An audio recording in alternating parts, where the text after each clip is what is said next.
Hello दोस्तों, स्वागत है आपका ओनली एग्जाम फोकस में। और सभी को गुड मॉर्निंग। अभी जैसे सभी को पता है, जो क्लास है वो करंट अफेयर्स का क्लास है, जिसमें हम देश और दुनिया की बेहतरीन खबरों को डिस्कस करते हैं। ठीक है। और जो करंट अफेयर्स की क्लास होती है तो इसमें क्या करते हैं हम, जो करंट अफेयर्स की चीजें तो क्या उसको तो देखते ही देखते हैं, साथ साथ क्या करते हैं जो हमारा ट्रेडिशनल पोर्शन है, ठीक है, मतलब क्या स्टैटिक जो पार्ट है, चाहे वो क्या आपके बेसिक सब्जेक्ट पॉलिटी का हो, इन्वायरमेंट का हो, ज्योग्राफी का हो, ठीक है, इकोनॉमी का हो, ठीक है, तो जो जो भी सेक्शन होते हैं तो उनको भी हम क्या करते हैं, उनको जोड़ के डिस्कस करते हैं। ठीक है। तो आज की देखिए क्लास में क्या क्या चीजें हम डिस्कस करने वाले हैं, जल्दी से देख लेते हैं।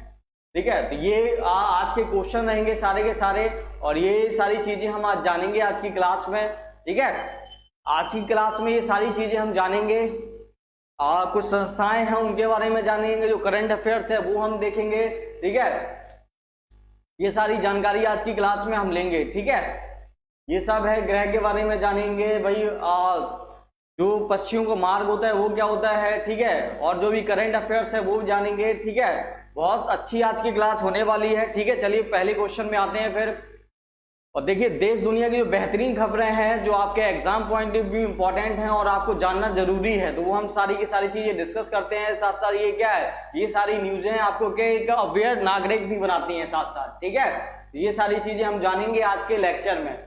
जल्दी से हम पहले क्वेश्चन है अपना, उसमें आप वापस आते हैं और अपना जो लेक्चर है उसको चालू करते हैं। तो पहला क्वेश्चन है क्या, पहला क्वेश्चन बोला है विश्व थैलेसीमिया दिवस कब मनाया जाता है। तो ये ऑप्शन आपके दिए गए हैं 1 मई, 3 मई, 8 मई, 9 मई। ठीक है। तो देखिए विश्व थैलेसीमिया दिवस क्या है। तो सबसे पहले इसकी शुरुआत की अगर हम बात करें तो 1994 में थैलेसीमिया इंटरनेशनल फेडरेशन, ठीक है, एक संस्था है थैलेसीमिया फेडरेशन, इंटरनेशनल फेडरेशन, तो इसके द्वारा 1994 में, कब 1994 में इसको थोड़ा सा पेन को मोटा करते हैं, तो 1994 में, ठीक है, किस दिन, 8 मई के दिन। ठीक है। 8 मई 1994 के दिन क्या हुआ, जो विश्व थैलेसीमिया दिवस है इसको मनाने की शुरुआत हुई। ठीक है। तो ये चीज आपको पता होना चाहिए, थैलेसीमिया इंटरनेशनल फेडरेशन के द्वारा, तो ये आपको पता होना चाहिए। अब और देखिए भाई, सेशन जितने लोगों को भाई जुड़ गए हैं उनको अच्छा लग रहा है तो सेशन को लाइक शेयर करते रहें, जो लोग जुड़ गए हैं। ठीक है। अब सबसे पहले आपको पता होना, ये थैलेसीमिया है, ये क्या है, कैसी बीमारी है। ठीक है। तो ये क्या है, रक्त संबंधित बीमारी है। ठीक है। और आपको पता होना चाहिए रक्त संबंधित बीमारी तो है ही है, साथ साथ ये क्या होता है कि जो क्या एक अनुवांशिक रोग है, मतलब एक पीढ़ी से दूसरी पीढ़ी में क्या ये जाता है। साथ साथ आपको पता होना चाहिए जो थैलेसीमिया है इसके कारण क्या होता है, जो रक्त होता है, रक्त में जो आरबीसी होता है, ठीक है, तो आरबीसी में जो क्या होता है, जो पर्याप्त हीमोग्लोबिन है उसकी क्या होता है, कमी हो जाती है। ओके, इसके कारण, थैलेसीमिया के कारण। साथ साथ थैलेसीमिया के कारण जो एनीमिया है वो रोग भी होता है, मतलब खून की कमी हो जाती है। तो ये सारी चीजें आपको पता होना चाहिए थैलेसीमिया से रिलेटेड। तो विश्व थैलेसीमिया दिवस कब मनाया जाता है, 8 मई को मनाया जाता है, ये आपको पता होना चाहिए। कुछ जानकारी और है वो भी ले लेते हैं। तो जैसा मैंने बताया कि शुरुआत क्या हुई थी 1994 में थैलेसीमिया इंटरनेशनल फेडरेशन के द्वारा। ठीक है। वही चीज यहाँ पे लिखी हुई है। अब थैलेसीमिया क्या है, तो जैसे मैं बताया एक अनुवांशिक विकार है। ठीक है। लाल रक्त कणों के कारण क्या होता है, मतलब पर्याप्त मात्रा में हीमोग्लोबिन नहीं बन पाता है। ठीक है। साथ साथ जो एनीमिया है वो भी इसके कारण हो जाता है। ठीक है, जैसे खून की कमी हो जाती है। और साथ साथ आपको एक चीज याद रखनी है, इसके कारण आप देखेंगे क्या, जो रेड ब्लड सेल है या क्या है बोलते हैं, लाल रक्त कण है, उनके शेप भी बदल जाते हैं। तो आप देख रहे होंगे यहाँ पे क्या है, गोल आकार के हैं, ये चपटे और गोल हैं। तो इनका देखिए आप शेप क्या होता है, थैलेसीमिया के कारण क्या होता है, बिल्कुल चेंज हो जाता है। ठीक है। तो ये चीज याद रखिए आप। ओके। उसी कारण से क्या होता है, हीमोग्लोबिन नहीं बन पाता है, तो ये आपको पता होना चाहिए भाई। चलिए अब आगे बढ़ते हैं। तो जैसे मैंने बताया अनुवांशिक विकार है, और कुछ चीजें और भी जानते हैं कि थैलेसीमिया के कारण मतलब जो मरीज होते हैं उनमें क्या क्या चीजें हो जाती हैं। ठीक है। प्राय तो वही एनीमिया होता है, होने की संभावना होती है, कमजोरी हड्डियां हो जाती हैं। ठीक है। देर से या मंद विकार होता है। ठीक है। फिर देखेंगे लोहे, शरीर में जो लोहे तत्व होती है उनकी क्या हो जाती है, अधिकता हो जाती है। हाँ, अपर्याप्त भूख लगती है, बड़ा हुआ प्लीहा या यकृत होता है, और त्वचा क्या हो जाती है, पीली कलर की हो जाती है। तो ये क्या होते हैं, सिम्टम्स होते हैं।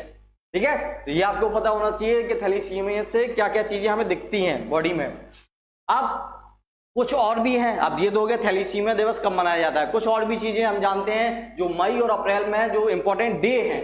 ठीक है, तो वो हम देख लेते हैं जल्दी से कौन कौन से किस दिन क्या मनाया जाता है। तो 1 मई को क्या मनाया जाता है, अंतर्राष्ट्रीय श्रम दिवस मनाया जाता है हर साल। ठीक है, फिर देखेंगे गुजरात का जो स्थापना दिवस है तो वो भी क्या होता है 1 मई को होता है। और ना गुजरात, महाराष्ट्र का भी स्थापना दिवस 1 मई को होता है, क्योंकि आपको पता होना चाहिए महाराष्ट्र से ही अलग हो गया क्या है, गुजरात एक अलग राज्य बना था 1 मई 1960 को, इसलिए 1 मई को दोनों को क्या है स्थापना दिवस है। ठीक है, और चीज जानते हैं 7 मई को क्या होता है, विश्व एथलेटिक्स दिवस होता है, जो क्या होता है युवा पीढ़ी है उसमें एथलेटिक्स के बढ़ावा देने के लिए, ठीक है, फिट रहे जिससे वो, ठीक है, साथ साथ जो एथलेटिक्स है मतलब दौड़ है उसमें क्या अपनी रुचि प्रदर्शित कर पाए। ओके, तो ये चीज आपको याद रखनी है। फिर क्या 3 मई को क्या प्रेस स्वतंत्रता दिवस मनाया जाता है, तो ये आपको पता होना चाहिए कि जो प्रेस फ्रीडम है तो उसको क्या मनाने के लिए ये 3 मई को आयोजित किया जाता है। ठीक है, चलिए अब ये हो गया 3 मई को प्रेस स्वतंत्रता दिवस। आपको भी पता है कि जो प्रेस होते हैं वो किसी भी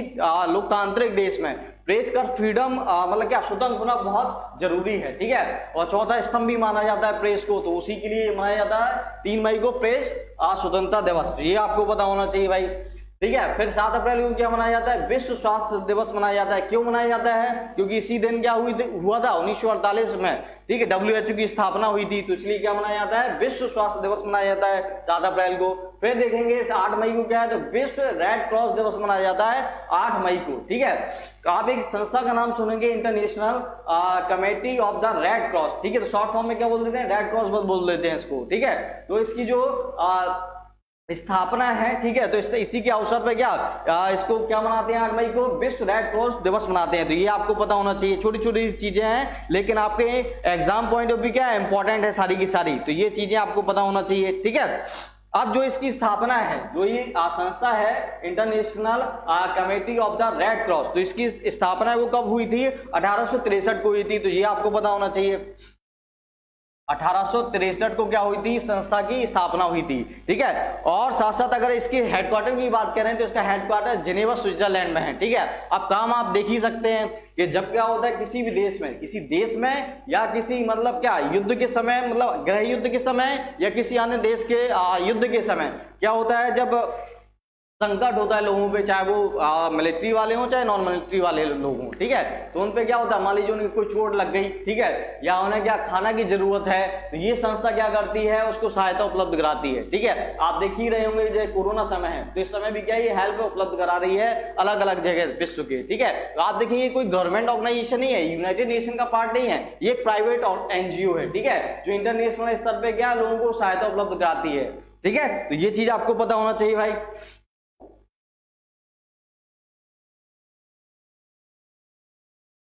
चलिए, अब फिर क्या है 14 अप्रैल को क्या है अम्बेडकर जयंती मनाई जाती है, तो ये पता होगा भाई अधिकतर लोगों को। फिर क्या है 17 अप्रैल, तो इसको हीमोफीलिया दिवस मनाया जाता है 17 अप्रैल को। ठीक है, फिर 18 अप्रैल को विश्व विरासत दिवस मनाया जाता है। ठीक है, 21 अप्रैल को सिविल सेवा दिवस मनाया जाता है। तो जो अप्रैल के इंपॉर्टेंट क्या है डे है उनको हम क्या डिस्कस कर रहे हैं अपने लेक्चर में। 22 अप्रैल को विश्व पृथ्वी दिवस मनाया जाता है, जो अक्सर एग्जाम में पूछे जाने वाला क्वेश्चन है भाई। ठीक है, फिर 23 अप्रैल को क्या मनाया जाता है, विश्व पुस्तक एवं कॉपीराइट दिवस मनाया जाता है। ठीक है, तो जब अपनी करंट अफेयर्स की क्लासेस हुई थी 23 अप्रैल को, ठीक है, तो उस दिन हमने क्या इस पे डिस्कस किया था अच्छे से।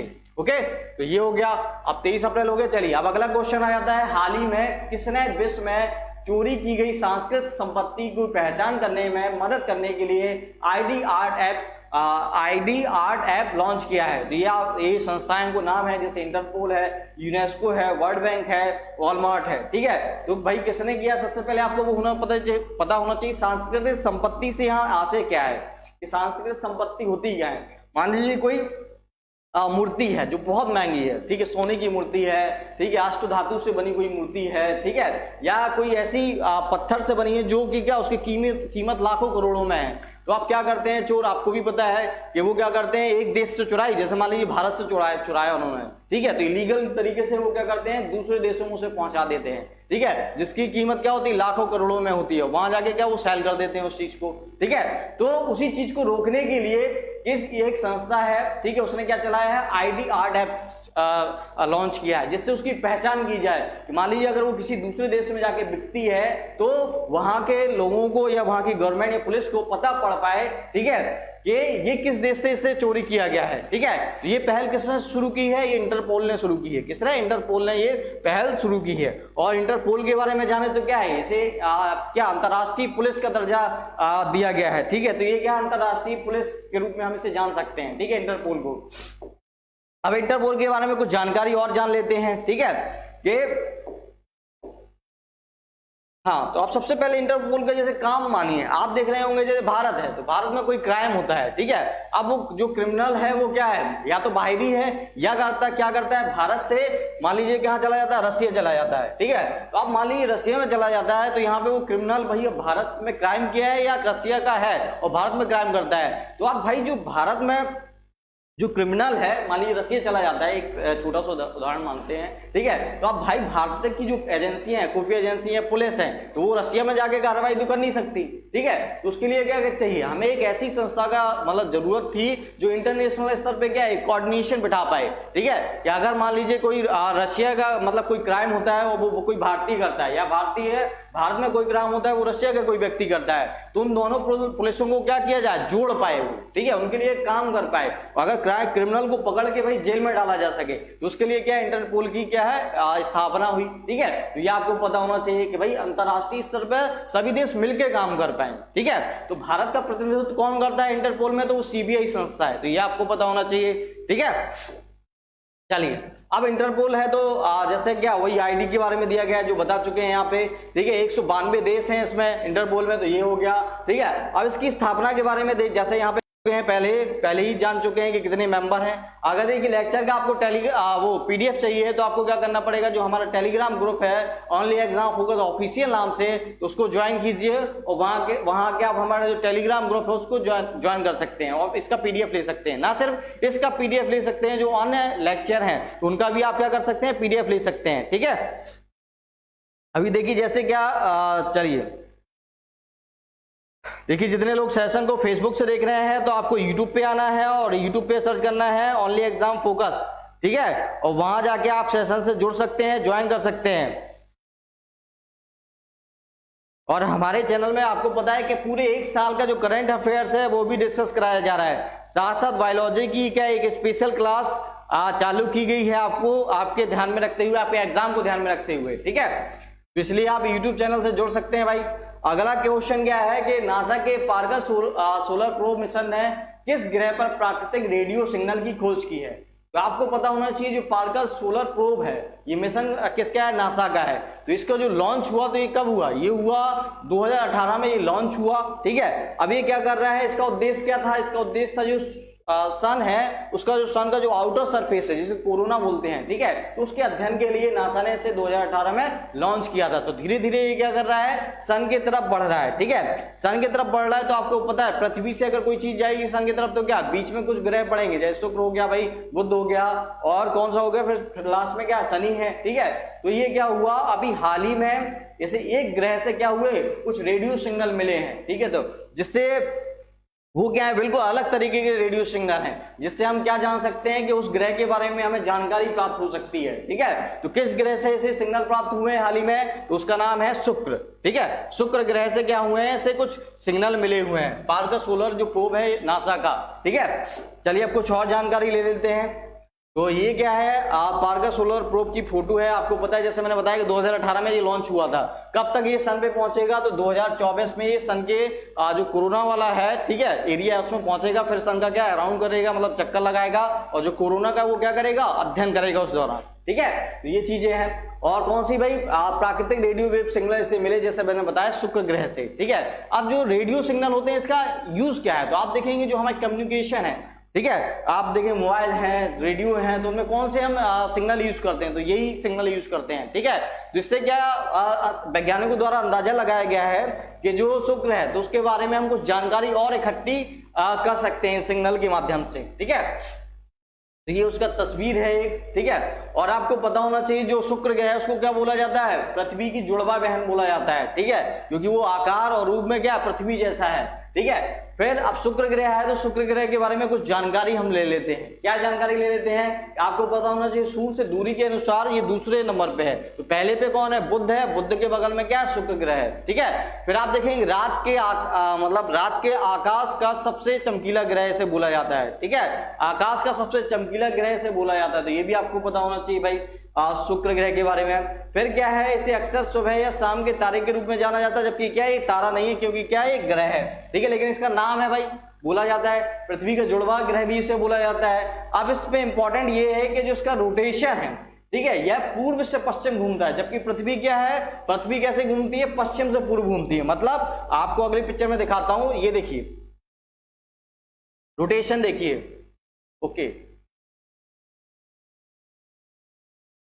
ठीक है। तो आप देखिए पृथ्वी है, अर्थ कैसे घूम रही है, रोटेशन इसका देखिए, तो क्या है? वेस्ट टू ईस्ट है, ठीक है, पश्चिम से पूर्व की ओर इसका रोटेशन है। लेकिन जो शुक्र ग्रह है वो कैसे घूमता है? वो घूमता है पूरब से पश्चिम, ठीक है, तो ये चीज आपको पता होना चाहिए। जो शुक्र ग्रह है वो कैसे घूमता है? पूरब से पश्चिम, ठीक है, तो ये चीज आपको पता होना चाहिए। पृथ्वी कैसे घूमती है? पृथ्वी घूमती है पश्चिम से पूर्व, ठीक है। और आप देख ही रहे होंगे कि कैसा इसका मतलब आप देख रहे हैं, ये सिस्टम में रात है क्योंकि सन इस डायरेक्शन में, सन कहाँ पे? यहाँ पे है, ठीक है। जैसे जैसे रोटेशन होता है, यहाँ पे कुछ चीजें आपको बताना चाहता हूं मैं। जैसे मान लीजिए यहाँ पे क्या, मान लीजिए क्या, यहाँ पे सन है, ठीक है, तो सन से रोशनी आ रही है यहाँ पे, तो आपको दिख रहा होगा ये हिस्सा क्या चमकीला है, इतना आधा, और ये क्या ऐसे नहीं है, इतना हिस्सा नहीं है आधा चमकीला, ठीक है, इतना है, तिरछा है। तो जो ये वाला हिस्सा है, ये वाला, ठीक है, तो ये बोला जाता है कि पृथ्वी अपने अच्छे से कितना झुकी हुई है, तो ये कितनी है? 23.5 डिग्री का एंगल बनाता है यहाँ पे, कितना? 23.5 डिग्री, ठीक है, 23.5 डिग्री का अंतर बनाता है। और यहाँ पे देखें अच्छे से, मतलब मेन अच्छे से देखें, तो यहाँ से कितना एंगल बनता है? यहाँ से एंगल बनता है कितना? 66 डिग्री, 66 डिग्री, कितना? 1/2, मतलब 1/2 क्या, 66 सही, 1/2 डिग्री का यहाँ पे एंगल बनता है। तो ये चीज आपको पता होना चाहिए, ठीक है।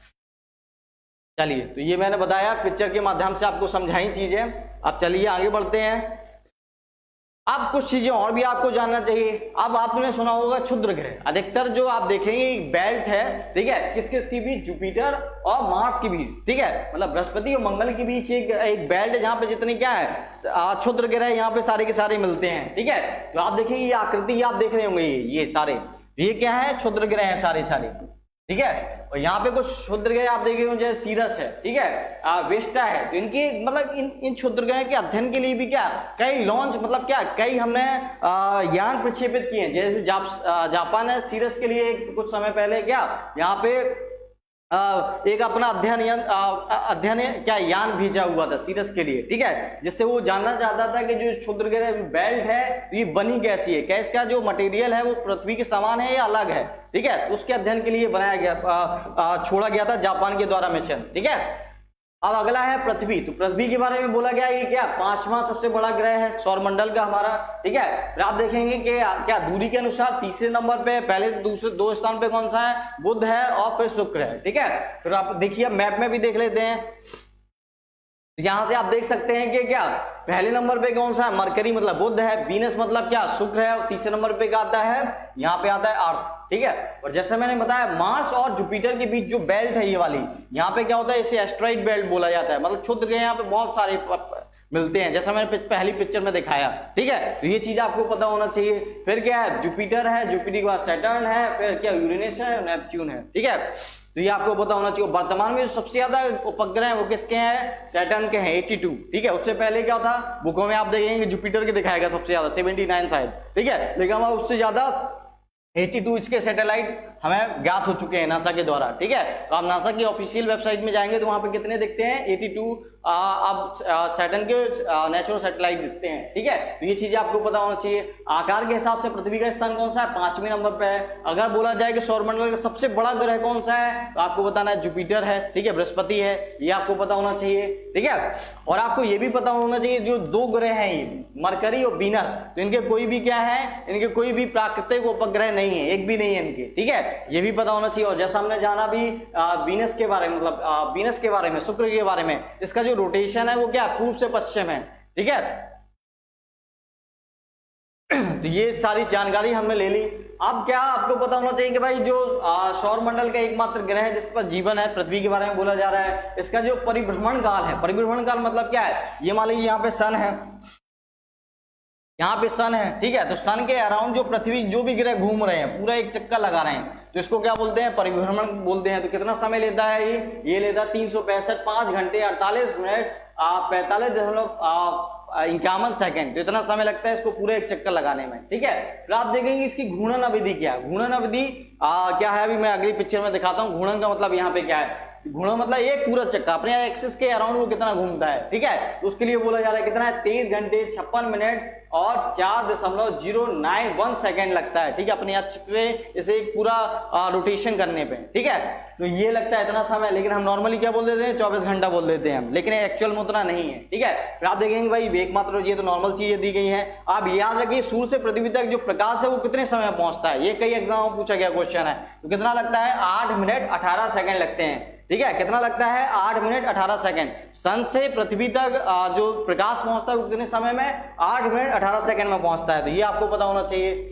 फिर क्या है, पृथ्वी के धरातल का सर्वाधिक निचला स्थल कौन सा है। पृथ्वी के बारे में जानकारी बोले तो मृत सागर है, जो कहां पे है, आप देखेंगे जो जॉर्डन है वहां पे क्या है, डेड सी है, ठीक है। और मेनली क्या है, इजराइल और जॉर्डन के बॉर्डर पे है ये, ठीक है। तो ये आपको पता होना चाहिए।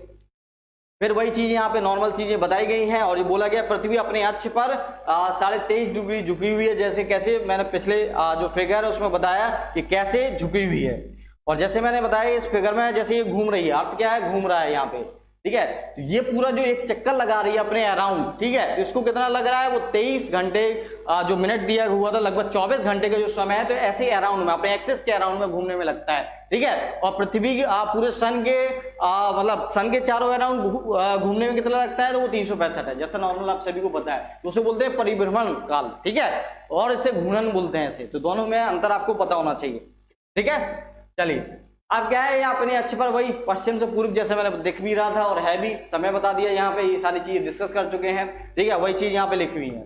अब आगे बढ़ते हैं। हाँ, अब यहाँ पे एक चीज है, सौर वर्ष का मतलब क्या होता है। सौर वर्ष का मतलब क्या है वो भी जान लेते हैं, ठीक है। तो सौर वर्ष मतलब क्या है, एक पृथ्वी मान लीजिए यहाँ पे, कहाँ पे, यहाँ पे अर्थ, तो एक अर्थ को पूरा चक्कर करने में, एक पूरा चक्कर लगाने में, ठीक है, एक पूरा चक्कर लगाने में जितना समय लेती है सन के अराउंड, उसे बोलते हैं सौर वर्ष, ठीक है। और हर साल आप देखेंगे 6 घंटा क्या होता है, इसका टाइम बढ़ जाता है, ठीक है, हर साल, ठीक है।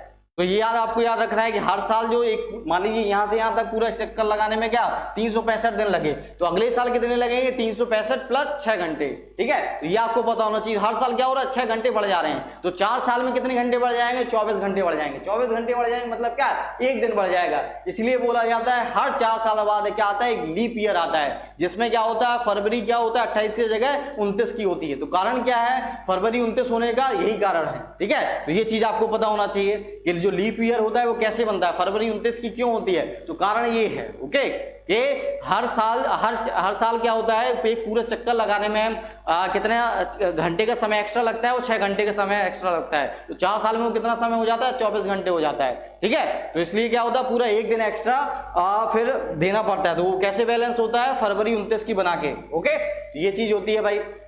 बाकी का आपको पता होना चाहिए, जो पृथ्वी पर जो ऋतु परिवर्तन है, मतलब जो मौसम परिवर्तन होते रहते हैं, मतलब हाँ, ठीक है, जैसे सर्दी, गर्मी, बरसात, वो कैसे होते हैं, कक्षा में उसके झुके होने के कारण, ठीक है, साथ साथ सूर्य के सापेक्ष इसकी स्थिति के कारण। कि कभी क्या होता है, जब मान लीजिए पृथ्वी है, ठीक है, तो 2 कंडीशन पे ऋतु परिवर्तन होता है। एक तो क्या, मान लीजिए सन है, ठीक है, इसके चारों तरफ घूम रही है, तो आपको पता है एक इलिप्टिकल पाथ में, मतलब दीर्घवृत्ताकार में घूम रहा है। तो यहाँ पे कहीं सन है, ठीक है। तो आप देखेंगे एक समय क्या होती है, पृथ्वी मान लीजिए ऐसे रोटेशन कर रही है, तो एक समय क्या होती है, इसकी दूरी बहुत ज्यादा होती है। एक क्या होती है, स्थिति बहुत पास आ जाता है, तो पास आ जाएगा तो इसके बाद गर्मी उस समय होगी, ठीक है, जिस भी एक्सेस पे होगी उस समय उस एरिया में क्या होगा, गर्मी अधिक पड़ेगी। साथ साथ क्या होता है, ये अपने एक्सेस पे क्या 23.5 डिग्री झुकी हुई है, ठीक है, जैसे इसमें दिखाया जा रहा है इस पिक्चर में, ठीक है। तो ये क्या है, ऐसी झुकी हुई है। तो पृथ्वी में आप देखेंगे इसके कारण भी क्या ऋतु परिवर्तन होता है, अपने एक्सेस में झुके होने के कारण, सन के अराउंड क्या है, चक्कर लगाने के कारण। तो मेन कारण क्या है ऋतु परिवर्तन का, तो ये कारण है, ठीक है। चलिए अब आगे बढ़ते हैं। अब अपने जो लेक्चर है और उसमें वापस आते हैं। अब जैसे बोला जाता है नीला ग्रह, तो क्यों बोला जाता है कि भाई जल की उपस्थिति के कारण आप अंतरिक्ष से इसको देखने में कैसा नजर आता है, ये नीला नजर आता है, इसलिए इसे नीला ग्रह बोला जाता है। बाकी नॉर्मल चीजें यहाँ पे दी गई हैं, ठीक है। अब आता है दूसरा ग्रह। अब सौरमंडल की चीजों के बारे में जानना है तो जो अन्य ग्रह हैं उनके बारे में जल्दी से जान लेते हैं। तो आप देखेंगे कि बुध के बारे में, जैसे मैंने बताया कि सबसे निकट है, अभी फिगर में मैंने बताया था, ठीक है। इसे सूर्योदय से ठीक पहले या सूर्यास्त के बाद इसे हम क्षितिज पे देख भी सकते हैं इसको, किसको, बुध को। तो ये भी क्वेश्चन पूछा जाता है कि सूर्योदय से ठीक पहले और सूर्यास्त के बाद हम किस ग्रह को देख सकते हैं, तो कौन सा है, उसका आंसर बुध है, ठीक है। तो ये आपको पता होना चाहिए। और ये भी याद होना चाहिए कि ये क्या है, सबसे छोटा ग्रह है हमारे सौरमंडल का, ये छोटा, ठीक है, आकार में। फिर देखेंगे इसकी परिक्रमा क्या है, 88, केवल 88 दिन सूर्य का चक्कर लगाने में कितना दिन लेता है, 88 दिन लेता है ये, ठीक है। फिर आप देखेंगे बुध अपना कोई उपग्रह या मून नहीं है इसका, जैसे मैंने पहले भी बता चुका हूं, सबसे तेज चक्कर लगाता है, मतलब स्पीड इसकी बहुत तेज है। उसका कारण ये भी हो सकता है कि जो सन का क्या है, गुरुत्वाकर्षण बल है, ठीक है, ग्रेविटेशनल फोर्स है, उसको क्या है, ज्यादा है, जिसके क्या है, तेजी से रोटेशन करता होगा, मतलब इसकी स्पीड तेज है, ठीक है। ये चीज आपको पता होना चाहिए। अब यहाँ पे एक चीज और भी स्थिति है, आप देखेंगे यहाँ पे क्या दिन में है वो टेम्परेचर कितना हो जाएगा, 400 डिग्री प्लस हो जाएगा, वहीं रात में देखेंगे कितना हो जाएगा, हो जाएगा -200 डिग्री सेल्सियस। तो यहाँ पे क्या है, टेम्परेचर में क्या बहुत ज्यादा फ्लक्चुएशन है, जिसके कारण यहाँ पे क्या जीवन की संभावना नहीं है, ठीक है। ये भी चीज आपको पता होना चाहिए। और फिर इसे बुध को बोला जाता है रोमन गॉड ऑफ कॉमर्स। देखिए ये चीजें ऐसी नहीं है, ये सारी की सारी चीजें आपके एग्जाम में पूछी गई हैं, तो आपको पता होना चाहिए, ठीक है। अगली चीज जानते हैं मंगल के बारे में, तो इसे बोला जाता है, यहाँ पे देखेंगे इसे लाल ग्रह बोला जाता है, क्यों, क्योंकि यहाँ पे जो लोहे ऑक्साइड है उसकी अधिकता पाई जाती है मंगल में, जिसके कारण से क्या बोला जाता है, लाल ग्रह बोला जाता है। जिस भी चीज में लोहे की अधिकता होती है, लोहे ऑक्साइड में, तो वो क्या होता है, लाल कलर का होता है। जैसे भारत में या विश्व में जो मृदा है, जहाँ पे लाल मृदा पाई जाती है, तो वो क्यों लाल होती है, लोहे ऑक्साइड की अधिकता के कारण। तो ये भी आपको पता होना चाहिए, ठीक है। फिर इसको क्या बोला जाता है, यहाँ पे आप देखें एक पर्वत है, कौन सा, निक्स ओलंपिया, जिसकी जो ऊंचाई है तो वो क्या पृथ्वी पे जो स्थित है माउंट एवरेस्ट, जो कि सबसे ऊंचा पर्वत माना जाता है, उससे भी क्या 3 गुना ऊंचाई, ठीक है। तो ये आपको पता होना चाहिए। अरे वो तो ठीक है, यहाँ पे हम मंगल में आप देखेंगे, पृथ्वी में ही देखेंगे, समुद्र के अंदर कई ऐसे पर्वत हैं जो माउंट एवरेस्ट से भी क्या है ऊंचे हैं, लेकिन वो क्या है, समुद्र के अंदर समाये हुए हैं। ये भी आपको पता होना चाहिए भाई। फिर क्या है, इसके 2 उपग्रह बहुत इंपॉर्टेंट है, फोबोस और डेमोस, ठीक है, जो अक्सर क्या है एग्जामों में पूछे जाते हैं, तो इनके यहाँ नाम याद रखिए। फिर ऐसे बोला जाता है, इस मंगल ग्रह को बोला जाता है रोमन गॉड ऑफ वार बोला जाता है, ठीक है। तो ये आपको पता होना चाहिए। अब बृहस्पति है तो सब, जैसे मैंने बताया कुछ समय पहले कि सबसे बड़ा ग्रह है सौरमंडल का हमारे, ठीक है। और बाकी क्या द्रव्यमान बोला गया पृथ्वी से इतना है, तो ये तो नॉर्मल चीजें हैं। आप देखेंगे बहुत तेजी से क्या इसका रोटेशन बहुत है अपनी धुरी पे, सन के अराउंड नहीं घूमता है, ये अपने जो एक्सेस है उसके चारों तरफ अपने घूमता रहता है, तो वो उसका रोटेशन बहुत तेज है, तो ये आपको पता होना चाहिए, ओके। इसके चारों क्या वही छल्ले हैं जैसे मैंने बताया। और इसके जो सैटेलाइट हैं तो कितने हैं वर्तमान में यहाँ पे 79 है। तो देखिए ये चेंज होते रहते हैं, ये चेंज होते रहते हैं, आपको अपडेट रहना पड़ेगा, ठीक है, बुक के भरोसे नहीं रहना पड़ेगा, क्योंकि बुक में क्या है कई पब्लिकेशन हो, तो हो सकता है आपके पास कोई पुरानी बुक हो, तो ये चीजें आंकड़े चेंज होते रहते हैं, तो अपडेट रहना है आपको, क्योंकि एग्जाम में नए वाला पूछेगा भाई। शनि ग्रह है, इसको क्या, तो ये रंग में कैसा पीला दिखाई देता है, ठीक है, तो पीला ग्रह भी बोल सकते हैं इसको। फिर देखेंगे सौरमंडल का दूसरा सबसे बड़ा है, बृहस्पति के बाद कौन दूसरा नंबर पे है, तो ये शनि है, सैटर्न है, ठीक है, तो ये आपको पता होना चाहिए। फिर आप देखेंगे इसके क्या, जैसे मैंने बताया 82 क्या है, प्राकृतिक क्या है, उपग्रह है। फिर है अरुण है, ठीक है, तो इसके बारे में जानते हैं। तो इसमें क्या मीथेन गैस की उपस्थिति का कारण क्या ग्रीन प्लैनेट बोला जाता है, इसको ग्रीन प्लैनेट बोला जाता है, क्योंकि देखिए मीथेन है मतलब क्या है, कार्बन है मतलब क्या है, जीवन है, ठीक है। जैसे हम मंगल में जा रहे हैं, चंद्रमा में जा रहे हैं, तो मेनली हम वहां पे किस चीज की खोज कर रहे हैं, हम वहां पे देख रहे हैं कार्बन है कि नहीं। अगर कार्बन है तो क्या है, जीवन है, क्योंकि जीवन के लिए मूलभूत जो इकाई है वो कार्बन है, ओके। तो इसलिए इस कारण से क्या बोला जाता है, ग्रीन प्लैनेट बोला जाता है, ठीक है। फिर क्या शुक्र की तरह यूरेनस भी पूर्व से पश्चिम घूमता है, तो 2 ग्रह हो गए भाई, 2 ग्रह कौन कौन से हो गए, एक तो हो गया भाई कौन सा, शुक्र हो गया, ठीक है, दूसरे को हो गया अरुण हो गया, ठीक है, ये या यूरेनस हो गया। तो ये भी क्या होता है, पूर्व से पश्चिम इसका रोटेशन है, ठीक है, तो ये आपको पता होना चाहिए। और इसका एक क्या है, एक उपग्रह है टाइटेनियम, ठीक है, ये भी आपको पता होना चाहिए, इंपॉर्टेंट है। बाकी तो क्या 27 है, सबको याद नहीं रखना है, जो इंपॉर्टेंट है वो आपको देखना है, ठीक है। चलिए, तो ये आपको चीजें हमने सारी जान ली। अब क्या है, अगला जो क्वेश्चन है करंट अफेयर्स का, वो जानते हैं विश्व प्रवासी पक्षी दिवस कब मनाया जाता है। इंपॉर्टेंट है, आपको डेट याद रखनी है। तो कौन सा भाई, 1 मई, 3 मई, 8 मई, 9 मई, तो ये आपको बताना है क्या इसका आंसर है। तो इसका आंसर क्या है, 3 मई, सॉरी 9 मई। इसका आंसर क्या है, 9 मई को क्या मनाया जाता है, विश्व पक्षी दिवस मनाया जाता है 9 मई को, ठीक है। क्यों मनाया जाता है प्रवासी पक्षी दिवस, आपको पता ही होगा, ये भारत में है, तो भारत में कई देशों से पक्षी आते हैं। जैसे आप देखेंगे कि भारत में फेमस एक जगह केवलादेव राष्ट्रीय उद्यान है राजस्थान में, ठीक है। तो वहां पे क्या होता है, बहुत सारे साइबेरियन क्रेन हर वर्ष आ जाते हैं, ठीक है, ठंडियों के समय पे, क्योंकि वहां साइबेरिया वाला जो एरिया वो ठंडा हो जाता है, तो वहां से प्रवास कर जाते हैं। इसलिए कि प्रवास मतलब एक स्थान से दूसरे स्थान पे पहुंच जाते हैं, ठीक है। तो ये क्या कर रहे हैं, ठंडी के समय यहाँ पे आ जाते हैं। जैसे जैसे क्या है, यहाँ पे गर्मी बढ़ना चालू होती है, वहां पे क्या हो जाता है, वहां पे भी ठंडी से क्या थोड़ा टेम्परेचर हाई हो जाता है, तो फिर से वहां पहुंच जाते हैं। कुछ पक्षी ऐसे भी होते हैं कि वो वहां से साइबेरिया से आते हैं भारत, भारत से फिर पहुंच जाते हैं कहाँ पे, अफ्रीका पहुंच जाते हैं। तो उसी के भैया उनका जो कंजर्वेशन के लिए, जो पक्षी एक स्थान से दूसरे स्थान पे आ रहे हैं, अलग अलग देशों में भ्रमण कर रहे हैं, तो उनके कंजर्वेशन के लिए, उनको क्या संरक्षण के लिए, उनके लोगों को अवेयर करने के लिए ये मनाया जाता है क्या, विश्व प्रवासी पक्षी दिवस मनाया जाता है, ठीक है। कब मनाया जाता है, तो ये मनाया जाता है 9 मई को। और ये अक्सर एग्जाम में पूछे जाने वाले क्या है, क्वेश्चन है, ठीक है। वही चीज यहाँ पे लिखी हुई है। अब ये कुछ फ्लाईवे हैं, ठीक है। तो ये फ्लाईवे याद रखना, जैसे मैंने बताया भारत है, तो भारत में इस वाले फ्लाईवे में आता है, मतलब इस पूरे जोन के पक्षी क्या है, एक स्थान से दूसरे स्थान तक क्या करते हैं, रोटेशन करते हैं, मतलब घूमते रहते हैं। ऊपर से नीचे आएंगे, फिर नीचे से क्या वापस चले जाएंगे, ठीक है। तो अपने क्या, उनको जैसा टेम्परेचर उनकी बॉडी के लिए अनुकूल है, तो उसके अनुसार जिस भी मतलब देश में वो टेम्परेचर होता है, तो वहां क्या करते हैं, प्रवास करते हैं, एक स्थान से दूसरे स्थान तक जाते हैं। तो ये पूरे विश्व के फ्लाईवे हैं जहां पे पक्षी एक स्थान से दूसरे स्थान पर जाते हैं और फिर वापस आते हैं। तो मान लीजिए क्या, एक साइबेरिया मतलब एक रशिया का पक्षी है, वो भारत में आता है, तो ये जिम्मेदारी भारत के लोगों की है उन पक्षियों को क्या, उनको संरक्षण देना, ठीक है। उसी के लिए क्या मनाया जाता है, विश्व प्रवासी पक्षी दिवस मनाया जाता है। तो कब मनाया जाता है, 9 मई को मनाया जाता है। और देखिए सेशन अच्छा लग रहा है तो सेशन को लाइक शेयर करते रहे भाई, ठीक है। सेशन अच्छा लग रहा है तो लाइक शेयर करते रहे। और ये सेशन आप यूट्यूब पे जाके देख सकते हैं, ओनली एग्जाम फोकस के मंच पे, ठीक है। चलिए, अब भाई चीजें यहाँ पे दी गई हैं, अवेयर जागरूकता बढ़ाने के लिए चीजें दी गई हैं। अगला क्वेश्चन पे पहुंचते हैं अब हम। हाल ही में भारत के किस पड़ोसी देश ने आपातकालीन उपयोग के लिए फाइजर वैक्सीन की मंजूरी दी है, ठीक है। तो ये ऑप्शन है आपके सामने, नेपाल, बांग्लादेश, श्रीलंका, भूटान। तो आपको पता होना चाहिए भारत का एक पड़ोसी देश है, ठीक है, जिसमें क्या हो रही है, कोरोना की जो तीसरी वेव है वो चालू हो गई है, ठीक है। अब भारत की बात करें तो भाई भारत में तो कोई पता नहीं है दूसरी चल रही है कि तीसरी चल रही है, कुछ भी समझ में नहीं आ रहा। कई लोग जानकार हैं वो तीसरी बोल रहे हैं, कई तो और उसकी आगे की भी बता रहे हैं, ठीक है। कोई लोग बोल रहे हैं कि भाई दूसरी ही चल रही है, ठीक है। तो मेनली क्या है, जो दूसरी है भारत में, और तीसरी की ओर हम बढ़ रहे हैं, अक्सर हो रहे हैं, आगे बढ़ रहे हैं। लेकिन जो श्रीलंका देश है, इसमें क्या, जो तीसरी वेव है वो चालू हो चुकी है, ठीक है, कोरोना की। तो इसने क्या किया है, जो आपको पता है जो फाइजर कंपनी है वो कहाँ की कंपनी है, यूएस बेस्ड कंपनी है। तो वहां का जो टीका है उसको क्या मंजूरी दी है इसने आपातकालीन उपयोग के लिए, ठीक है। अभी पता होना चाहिए कुछ समय पहले कनाडा ने भी जो 18 से 14 वर्ष के बच्चे हैं उनको टीकाकरण के लिए फाइजर वैक्सीन की मंजूरी दी थी। तब भी करंट में था तो अपने डिस्कस किया था, ठीक है। अब फिर से अब श्रीलंका यहाँ पे आए तो कुछ और जानकारी ले लेते हैं, ठीक है। ये हो गया, वही फाइजर वैक्सीन को मंजूरी दी है, वही तीसरी लहर के लिए नॉर्मल चीज है।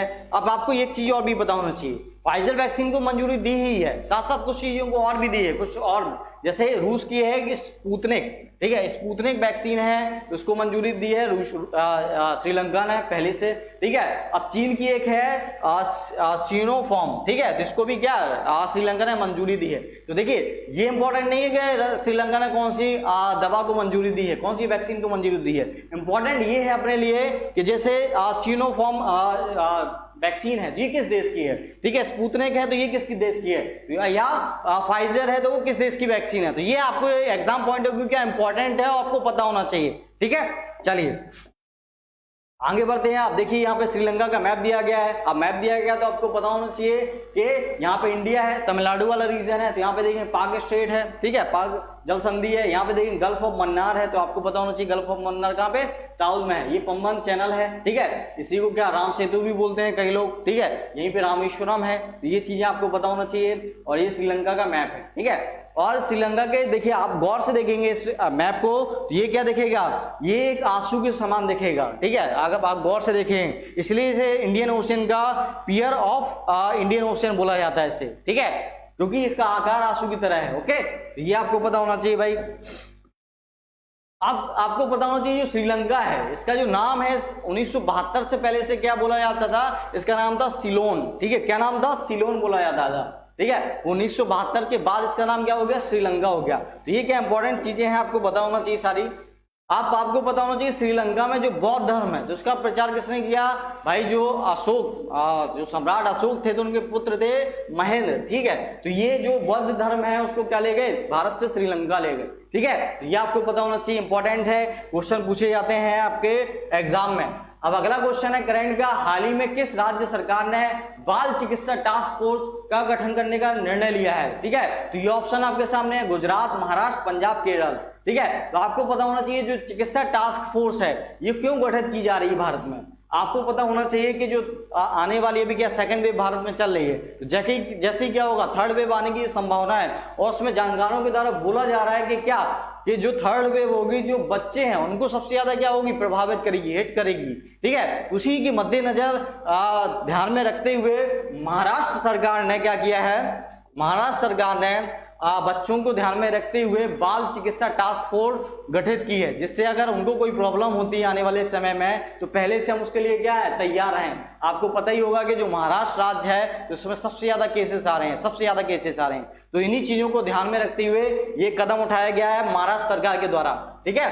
तो वही चीज यहाँ पे लिखी हुई है और वही चीज यहाँ पे दिया गया है जो मैंने बताया आपको, ठीक है। तो वही जैसे मैं बताया, जो तीसरी वेव है तो अंदाजा लगाया जा रहा है कि जो बच्चे हैं उसको सबसे ज्यादा प्रभावित करेगी ये थर्ड वेव, ठीक है।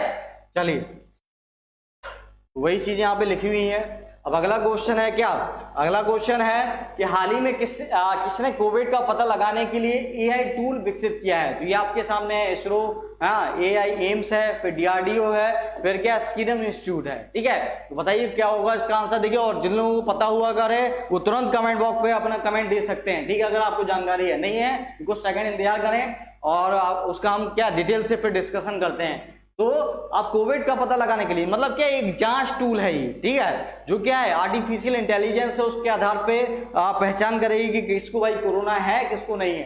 ये किसने विकसित किया है हाल ही में? ये विकसित किया है डीआरडीओ ने, ठीक है। तो ये आपको पता होना चाहिए, डीआरडीओ ने क्या किया है, कोविड का पता लगाने के लिए एक एआई टूल विकसित किया है, ओके, हाल ही में। ये देखिए, जो इंपॉर्टेंट हमारी संस्थाएं हैं, अगर ये कोई खोज करती हैं तो ये हमारे एग्जाम पॉइंट ऑफ व्यू क्या है, इंपॉर्टेंट है, ठीक है, होती हैं। वही चीज यहाँ पे लिखी हुई है, ठीक है। आप जो बनाई है इसने, तो इसमें क्या मेन रोल डीआरडीओ का, लेकिन कुछ और भी संस्थाएं ऐसे मिली हुई हैं। 5C नेटवर्क है, एक SCG एकेडमिक्स है, इनके समर्थन से डीआरडीओ ने इसको क्या है, बनाया है। तो आप तो डीआरडीओ याद रखिए, वही आपके एग्जाम पॉइंट ऑफ व्यू क्या इंपॉर्टेंट है। अब डीआरडीओ आया, इसका फुल फॉर्म क्या है भाई, हम डीआरडीओ तो पढ़ते हैं, हमें उसका मतलब भी पता होना चाहिए। तो उसका मतलब क्या है, रक्षा अनुसंधान एवं विकास संगठन, ठीक है। अगर हम इसकी स्थापना की बात करें तो इसकी स्थापना हुई थी कब, 1958 में इसकी स्थापना हुई थी। मुख्यालय नई दिल्ली में है और आप देखेंगे मिनिस्ट्री ऑफ डिफेंस है, तो उसके अंदर क्या है, ये काम करती है, ठीक है। मिनिस्ट्री ऑफ डिफेंस के अंतर्गत क्या डीआरडीओ काम करता है। तो ये सारी चीजें आपको पता होना चाहिए, ओके। अब अगला क्वेश्चन है, हाल ही में किस सरकार ने पत्रकारों के लिए मुफ्त टीकाकरण अभियान शुरू किया है? तो दिल्ली है, पंजाब है, ठीक है, महाराष्ट्र है। तो आप देखेंगे कि वर्तमान समय में जो मीडिया है, तो ये क्या है, वैसे मीडिया को बोला भी जाता है कि भाई जो डेमोक्रेसी है उसका चौथा स्तंभ बोला जाता है मीडिया को, ठीक है। तो आप देख ही रहे होंगे कि लगातार मीडिया जो समाज में अवेयरनेस है, जागरूकता है, ठीक है, उसको बढ़ाती रहती है, ठीक है। साथ साथ क्या होता है कि यह कोरोना की स्थिति है तो सब चीजें बंद है देश में, अधिकतर जगह चीजें बंद है, लेकिन जो मीडिया है वो प्रॉपर तरीके से क्या अपना काम कर रही है, जिसके कारण आप देखें कई मीडिया कर्मी हैं, कोरोना के कारण उनकी क्या जान चली गई है कई मीडिया कर्मियों का।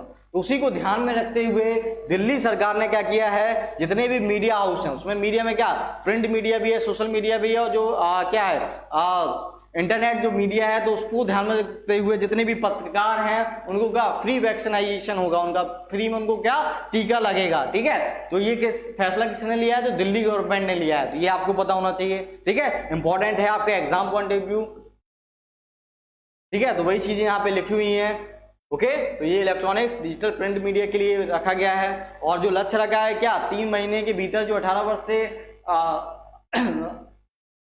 ठीक है 18 मतलब 3 महीने के अंदर अगर क्या है, जो 18 वर्ष से जितने भी ज्यादा के लोग हैं उनको क्या किया जाएगा, टीकाकरण किया जाएगा दिल्ली गवर्नमेंट के द्वारा, और पूरा खर्च दिल्ली सरकार देगी, ठीक है। तो ये चीजें लिखी गई हैं। देखिए लेक्चर है वो पूरा हुआ, अगर लेक्चर का आपको PDF चाहिए तो हमारा जो ओनली एग्जाम फोकस का ऑफिशियल नाम से जो टेलीग्राम चैनल है वहां आपको पीडीएफ मिल जाएगा। ना सिर्फ इसका पीडीएफ मिलेगा, जो आपको क्या है पूरी एक साल की जो करंट अफेयर्स चल रही है, जो पुलकित सर जी द्वारा पढ़ाई जा रही है, ठीक है, तो उसका भी पीडीएफ ओनली एग्जाम फोकस का जो ऑफिशियल नाम से टेलीग्राम चैनल है तो वहां पे अपलोड हो जाती है, वहां से आप ले सकते हैं, ठीक है। साथ साथ जो यूट्यूब चैनल है तो भाई इसको भी सब्सक्राइब कीजिए, क्योंकि कुछ वीडियो सिर्फ और सिर्फ यहाँ पे डल रहे हैं। जैसे पूरे वर्ष का जो करंट अफेयर्स है तो उसके वीडियो यहाँ पे अपलोड हो रहे हैं। साथ साथ जो हमारे क्या है अमन सर हैं, उसके द्वारा एक 600 प्लस क्वेश्चन की एक सीरीज चलाई जा रही है, जो कि बायोलॉजी के लिए चलाई जा रही है, और उसमें बोला जा रहा है कि भाई एक भी क्वेश्चन के आप बाहर नहीं जाएंगे उस 600 क्वेश्चन से, ठीक है, क्योंकि मोस्ट इंपॉर्टेंट बायोलॉजी के क्वेश्चन डिस्कस कराए जा रहे हैं उसमें, ठीक है। तो आप भाई यूट्यूब चैनल को ज्वाइन कीजिए, क्योंकि उसकी जो वीडियो हैं, ठीक है, सभी वीडियो किस पे डल रहे हैं, यूट्यूब पे डल रहे हैं, ठीक है, इसलिए यूट्यूब को आप ज्वाइन कर सकते हैं। साथ साथ अगर आप फेसबुक पे जुड़ना चाहते हैं तो हमारा क्या है ओनली एग्जाम फोकस सर्च कीजिए और फेसबुक पे आप हमें फॉलो कर सकते हैं। साथ साथ अगर कोई इंक्वायरी करना है आपको तो ये हम व्हाट्सएप नंबर दिया गया है, यहाँ पे आप संपर्क कर सकते हैं, ठीक है। और देखिए भाई चीजें अच्छी लगी हैं तो आपको क्या करना है, सेशन को लाइक करना है, शेयर करना है, वो बहुत जरूरी है, क्योंकि वो एक मोटिवेशन का काम होता है किसी भी इंसान या किसी भी संस्था के लिए। तो उस चीज को बढ़ाइए, जितना आप सहयोग दे पाए, चीजों को शेयर कर पाए, वो चीज कीजिए, ठीक है। ओके, तो फिर आपसे विदा लेते हैं, तब तक अपना, जब तक अगले लेक्चर में फिर मिलते हैं, अपना ध्यान रखिए।